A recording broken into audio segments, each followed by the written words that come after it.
நீங்கள் பார்த்து கொண்டிருப்பது நியூஸ் 21 செய்திகள். தமிழ்நாடு செய்திகளை உடனுக்குடன் தெரிந்து கொள்ள நியூஸ் 21 செய்திகளை பாருங்கள்.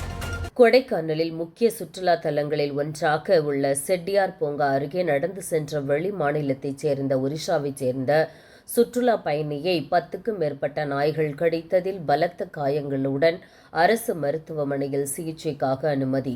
கடந்த வாரத்தில் மட்டும் சுமார் 10க்கும் மேற்பட்ட பொதுமக்களை தெருநாய்கள் கடித்திருப்பதாக அரசு மருத்துவமனை தெரிவித்துள்ளது.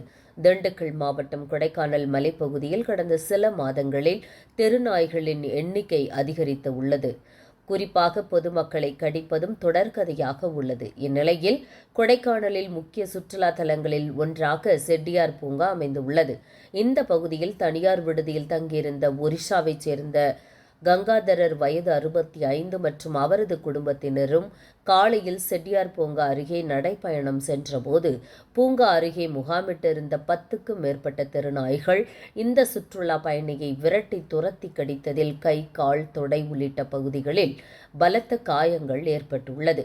இதனை அடுத்து இந்த சாலையில் சென்ற நபர்கள் தெருநாய்களை விரட்டி பலத்த காயமடைந்த சுற்றுலா பயணியை அப்பகுதி பொதுமக்கள் மீட்டு கொடைக்கானல் அரசு மருத்துவமனைக்கு சிகிச்சைக்காக அனுமதித்துள்ளனர். தொடர்ந்து அவருக்கு அங்கு தீவிர சிகிச்சை அளிக்கப்பட்டு வருகிறது. மேலும் செட்டியார் பூங்கா சுற்றுலா தலம் அருகில் முகாமிட்டிருக்கும் தெரு நாய்களால் சுற்றுலா பயணிகளோ குழந்தைகளோ பாதிக்காத வண்ணம் நகராட்சி நிர்வாகம் துரித நடவடிக்கை எடுக்க வேண்டும் என பாதிக்கப்பட்ட சுற்றுலா பயணிகளும் அப்பகுதி பொதுமக்களும் கோரிக்கை விடுத்துள்ளனர்.